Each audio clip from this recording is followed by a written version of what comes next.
Hello. तर आजच्या व्हिडिओमध्ये आपण बघणार आहोत की पिठलं कसं बनवायचं. तर मी इथे कढई तापत ठेवलेली आहे.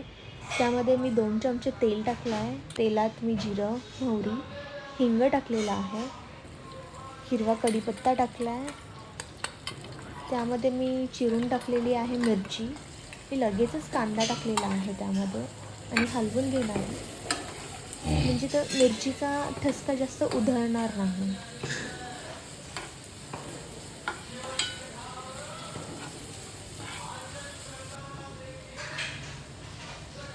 थोडंसं मी मीठ टाकलेलं आहे.